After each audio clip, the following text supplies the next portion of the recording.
This is Ray Mofield, and your oral history microphone is on the prowl again. We're visiting today at 801 Walnut Street in Benton, the home of Mr. and Mrs. Boone Duke. Thank you very much, Mr. Duke, for letting me come. Yes, sir. Glad to have you. I've seen you so many times, and I should have asked you before, but for some way or other, I just never really thought of it. My wife suggested this, and I think it's a capital idea. Would you begin by telling us where you were born and when, and your mom and dad, and so on? Well, I was born in Benton. So you haven't strayed very far. Sure haven't. I was born over on Main Street at the Early Dunn house over there. Is one that I know of. I don't know who lives in there now, right next to the Lynn's Funeral Home. Mm-hmm. Was born there. The old house had been tore down. And from there I came to over here on 8th Street on 306 West 8th Street. That's just about a half a block from where I live now.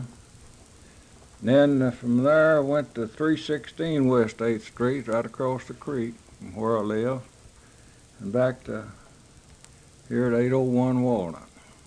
So you just kind of made a little circle there. Circle, that's right. Well, great. Now, your father's name was? Andrew Jackson Duke. Mm-hmm. Now, that was Naaman Duke's father. Right. Yeah. So, Mr. Naaman, who was a county official at one time, I believe my dad said. Circuit court clerk at one time. I remember my dad saying, well, I can recall when Naaman campaigned, rode a horse around the county. That's where they campaigned and made stump speeches. Yeah. All over the county. Wonderful times and great memories there. Now, his wife was? Cleo Lentz, Jeff Lentz's daughter. Then your mother was a? She was a colt. Your mother was a colt. Yeah. Naaman's wife was Cleo Lentz. Naaman's wife was Cleo Lentz. Okay, now your mother was a colt. Now, I believe, from what my wife was telling me, that you and I might scratch up a little bit of kin there some way. Somewhere down the line. Tell us about this grandmother. Her dad was my great grandfather, I guess it was. Your mother. My mother was. Mm-hmm. Yeah. She was daughter of Jackson Colt, and they lived at Glade. And he had a brother named Jeff, and they were in business at Glade together. Mm-hmm. Had a sawmill, a general store, just about owned everything there. Mm-hmm. Now, when the railroad was built, Glade sort of moved over, and the church there, for example, became Walnut Grove, didn't it, after that time? Afterwards, yeah. He started in their state in his barn. The church, actually, from what I get out of it, back from the old timers, was started in grandfather's barn, and then they built right there in Glade, and then from Glade to Walnut Grove. Mm-hmm. Well, I remember reading in some of the old histories about how they met at Glade till, I don't know what year, 22 or along there somewhere, and then moved over to Walnut Grove. And I remember one of the preacher's names that I found was an Utley, which made me think of Boris. Yeah. Might have been some of Boris's relatives. Well, okay, we've got you born, and you were born in Benton, and what did your dad do?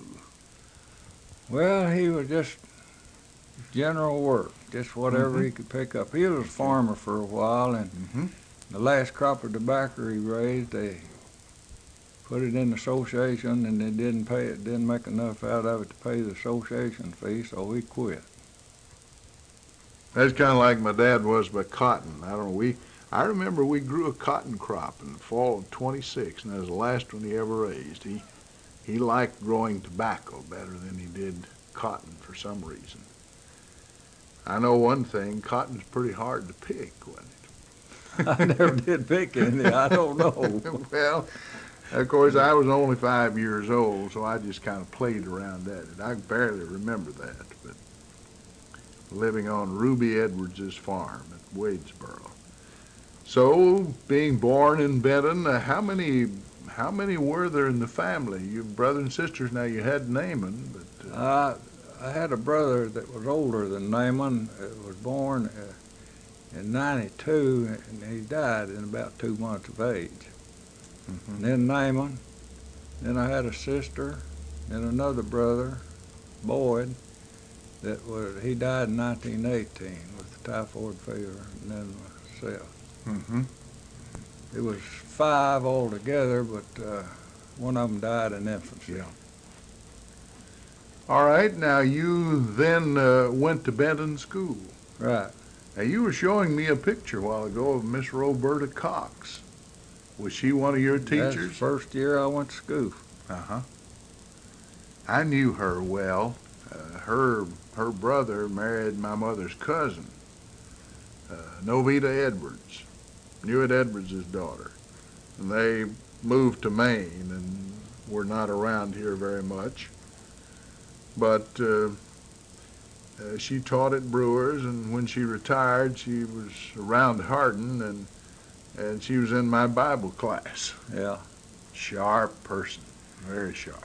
I can just barely remember. That was my first year of school, and Mm-hmm. Do you remember any other teachers you might have had? oh yeah, I can name you a bunch of them. Well, okay, go ahead. Ruby Wade, Ruby Harrison, she's Miss Ruby Love now, Ruth Saunders, Oscar Schammel, Herman Miller, Matt Sparkman, Eddie Vaughn. I had lunch with Matt Sparkman today at Murray Rotary. Yeah. Then Waylon Rayburn, Ernestine Tisdale, May Rogers, Herman Miller. That's about all of them, I guess. Mm-hmm. Tellis Chambers, I thought I named him. What was Benton School like then? Was it a brick building? Yeah, it was a brick, 2-story. And the high school was in the center. Mm-hmm. Then the grades was upstairs, and then on each side of the high school part of it. So you didn't have a little white board school like Oak Valley where No, Jamie went, so. no. They had Okay. they had the whole 12 grades up there. Uh-huh. Yeah. You go to Benton starting at the first and go all the way through the 12th. What do you like most about school? Were you an arithmetic man, or a poetry, or spelling, or? Oh, I kind of like geography. Mm-hmm. I always loved that. Great subject. They don't teach it much Arithmetic was all right till it got to geometry, and then that's where I faded out. anymore. I was never a great hand at arithmetic myself. I always told myself I couldn't do it very well. You remember what the town looked like when your first memories of it? Maybe we could stir up a memory from you. Raleigh James Jackson's always asking me if anybody has ever mentioned a place where they shipped clay. Yeah, yes, sir. I remember that. The clay was brought in here from Bryansburg. Mm-hmm. And down here where Main Street and the railroad, well, the railroad's gone now, but where the railroad and Main Street, Mm-hmm. on the north side of the railroad, there was a big clay shed there. I say it's 300 or 400 feet long, Mm-hmm. and it was elevated, and the horses it hauled in by wagon and teams. And it was elevated to where when they drove up on it, they just unloaded it right into the cars. Very convenient. I was under the impression, I guess, that all the clay was in Graves County. You know, Lee Powell had what, Old Hickory Clay over there, or whatever the name was. But they had clay in Marshall It County. come from Bryansburg, a big pit. Now out here, what they call the S curve, used to be a little clay out there, but it didn't mount to much because it wasn't good clay, so they didn't Mm-hmm. mine much of it. Yeah. But that was a big clay pit over at Bryansburg. That's an industry in Marshall County that I really never had heard of until Raleigh James Jackson. He forgot to mention it when I interviewed him, and he said, now, every day or so, he'll ask me, has anybody ever mentioned about the clay shed? It was a big, long clay shed, just wide enough for your wagons to go through. You remember a cotton gin in Benton? Yes, sir. Remember 2 of them. Well, good. Tell us about. Well, the first one that I remember was over here on, it's on Poplar Street now, between 8th and 7th Street, about the middle of the block. Mm-hmm. And it burnt. Yeah. And when it burnt, Ross Acre had it, and when it burnt, he moved down to where the new bank is now, on that corner there. Mm-hmm. And he put up a pretty good sized cotton gin there then, and it run till people quit raising cotton, and it just finally faded out. Was there ever a tobacco shipping barn here in Yes, sir. Benton? It was down there where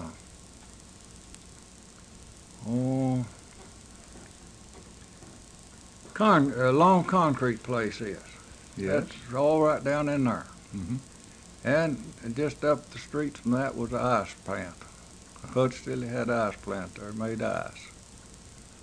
Well, I never heard anyone say that before. I know, of course, I grew up near Hardin and then much of my time in Callaway County, but we'd always get ice at Murray. Now this tobacco place down there was an association building. It was a huge thing. And I remember that one winter they didn't have a place to play basketball, and they went down there and played games down there in that tobacco barn. Well, good. It was a large size then. Well, fine. All right. You grew up and you eventually married. Now, whom did you marry? Married one of Will Hooper's girls, Grace. Grace Hooper. She came from Callaway County, Mm-hmm. Tennessee, born on the state line. Didn't really know where she belonged. Not hardly. Okay. All right. Did I hear something about her dad? Part of her dad's farm now is Murray State University Yeah, in that area. they've got her dad's farm has all those houses and that big, tall building there where the girls and boys stay, and then Mhm. that marriage, there's a place back there that the Married marriage housing yeah, that units, was all on courts, that and so farm. on, That was yeah. all on the farm. Well, that's an interesting sidelight. And I believe she told me once that her sister married Wayne Littlejohn. Right, Henda. They lived at Calvert City. He sponsored a number of basketball games that I used to broadcast. They had the Western Auto store down Uh-huh. there. He passed away in 1980, wasn't it? 80, 81. He and his wife and Copeland and who when he was in Taz Western Copeland, Auto, yeah, Taz and yeah, Mabel, they was all in there they together. were Mm-hmm. big friends, of course. All right, now, how did you? What did you begin to do when you got married? How did you go to Detroit or? Went down here and worked in the hosier mill. Oh, there was a hosiery mill in Benton then. Yeah. Right on the corner there of, Where it is now, where it was. well, where the chair factory used to be, down there on Uh-huh. The The building that burned. Poplar, that's right. That was, The it hosiery was a mill. hosiery mill originally, Right, and then did it become a cigar factory? right. And now I remember well when it was a chair factory. Of course, that hasn't been too terribly Well, many years every ago. time a new factory, a new industry come in, they just enlarge it a little more. Mm-hmm. Yeah. I surely hate to see that burn. So you worked there in the hosiery mills, and you were able to stay then in Marshall County, although there wasn't a whole lot of industry. Well, I didn't stay down there long. I had to pay for waste, and I made more waste than I made money, so I left and went to Murray and went to work in the hosiery mill up there. Okay. Well, you learned enough down here to get a job at Murray then.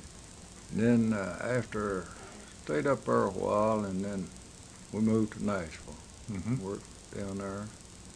Yeah. Then came back down here when that full fashion hosiery mill came in down here. Came back and worked down here till it went out of business. Mm-hmm. Do you still have some old cars? I've got a 25 Ford and a 1901 replica Oldsmobile. Mm-hmm. Sold my Buick. Yeah. But you have the replica of the curved dash Right. that was America's #1 selling car Yes. in about 1901, 1902. 2 and 3. Yeah. Ransom, Eli, Olds. And of course, I don't know why he ever got out of the business, but he did sell out to the fellow who was organizing General Motors. And when he tried to come back, they wouldn't let him use his own name.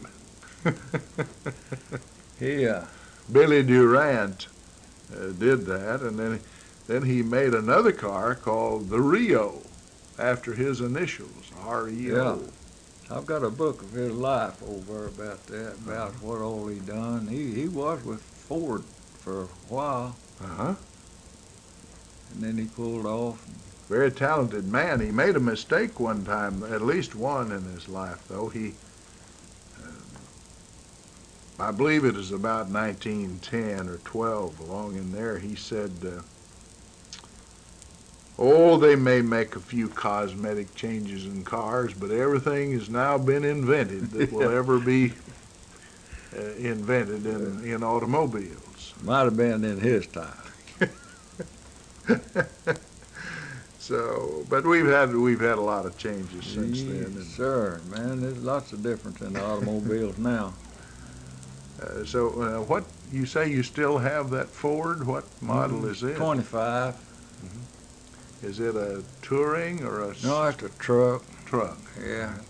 You What gonna they call- drive it in the parade? I don't guess. It'd take me a week to get it out.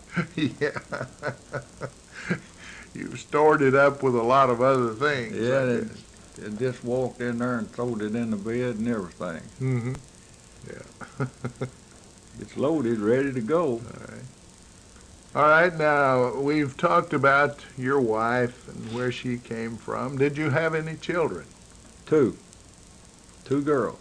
2 girls. And are they living in this area? Well, one lives in Callaway County and the other one lives in, what is the name of it? Lyon County. Mm-hmm. And they're old enough to be married, I presume. Yeah, each one of them has 3 children. Got 6 grandchildren. So you have grandchildren. We got 5 grades. And then those children, her grandchildren, has come up with 5. Got 5 great-grandchildren. All right, they keep the line going on. Well, I think I'm right about this. If I'm not, well, you'll correct me right away, I'm sure. But you have a very beautiful granddaughter who's a basketball coach. on the girls' team out here, isn't she? Yeah, she Cherry Futrell. She married Tommy Futrell. Hmm. And I believe my wife was reading in the paper last night, a Murray paper, where 10 years ago, Tommy Futrell was appointed to the regional all-star regional basketball team. Hmm. And there was another boy from Murray that was on there. You don't have much interest in basketball, I suppose. No, not too much. Just whenever I can get out there and see it. I imagine that you went to a few girls' games. Well, I went to a few at first. We left here in January and went to Florida and stayed January and February. And the time I got back, the ball games were nearly all over with. Where do you like to go in Florida? We went to Winter Haven. It's out from Tampa, a little place. Uh-huh. Boston Red Sox train there in Winter Haven. And you're a baseball fan too. Then, Well, right? I didn't stay long enough to get to see them. Uh-huh. I've been seeing a few games in the Grapefruit League, on at least pieces of them on television. Well, I like to watch them on television, yeah. So it's a good sport. You get outdoors, breathe some fresh air, so forth. Yeah, get out, get away from the house anyway. Have you regularly been going to Florida now for? No, that's just the second time. Uh-huh. And to live Fact- down there. Yeah, in the wintertime. Mm-hmm. If I can get her in the habit, we might go down there every winter. All during this bad weather, I don't know whether she'll Well, do we it or didn't not. have much bad weather this No, year. it didn't turn out to be this time. No. But the other time, man, it was snow all over the place every time while we was gone, all the time. Uh-huh. Well, very good. Now, we have about 2 minutes or so left. I'd like for either you or your wife or both of you to try to think of some interesting highlights that you maybe want to put on here. Do you have any exceptionally unusual things that happened to you in your life? Oh, no, not really. I met her at a baptizing, carried her home for the first time. Uh-huh. Where was this? At Clark's River? Or? Town Creek down here. Town Creek? They call it Town Creek, or did then, I don't know. I imagine it's still Town Creek. That must have been somebody else, 'cause you didn't meet me down there. Well, now, wait a minute. Now you know me and Bob Peck, It's all missing here. Bob Peck carried you and Henda home. Now you tell And all in our about Sunday that. school classes where you met me. And I never did go down there and go baptize. Well, we've got a little bit of a memory hang up here, so. But anyway, you did go to church with her, Yeah. and you got acquainted through that method, and you're married. How long have you been married? Be 53 year in July. So you've had a golden wedding anniversary. Yeah, Yeah, her I in the was hospital. Oh, well, I'm sorry. I know you have been sick for what, 2 or 3 years? And every year, I've been in the hospital. Every year. On your anniversary. On my anniversary. I've had Maybe she won't be this time. Well, I hope not. When were you married? Was it August? July July? 14th, 1934. July the 14th. Well, I believe our wedding anniversary is the 24th of July, so the same month at least we have there. You don't have a good ghost story that you were No. walking by the graveyard No. and anything never jumped out at you? No, Occasionally we have somebody that tells. Don't tell about that time y'all in Nashville. Don't tell the boys, though. no. One incident happened up here at the school that, I don't know, I've always thought about it in a way that I shouldn't have done it, but I did anyway. The first year in high school, and Oscar Schammel was teacher over the freshmen that year. And they used to have them old double seats, I remember desk those. there. Yeah. And Demery Henderson and I were sitting together, and he was just as ticklish in his ribs as he could be. And I'd gouge him my elbow every once in a while, and he'd grunt, and Oscar Schammel would look around and say, "Now y'all get quiet." When he turned back, I'd gouge him again. Directly he come over and he caught me. He made a swipe at me and he missed me. I ducked my head down on the table and it hit Demery Henderson and knocked him plumb out of the seat. Oh, my. Oh, what the follies of youth. Those are great memories. It's good to have been with you here in your home. If you don't have any particular story you want to tell, do you want to say a few words here? I don't know Break it everything. Yeah. You want to smooth it off and cap off the stack? And I don't, only thing I was going to tell how green he was when we went to Nashville, a gang of them. They went into the restaurant and they sat down and they ordered their lunch. And after they ordered it, they didn't said, "Let's order some yams," said that. They hadn't even ordered their meat, so they ordered the yams. And the waitress came out there and brought their food. She said, they said, "Where's our meat?" She said, "You didn't order any meat." They said, "We sure didn't order these old sweet taters." It was a gang of them from Benton that done. with that, we will consider it a very fine visit, and thank you very much. I'm Ray Mofield. This is the Oral History, and we return you now to our studio in Benton.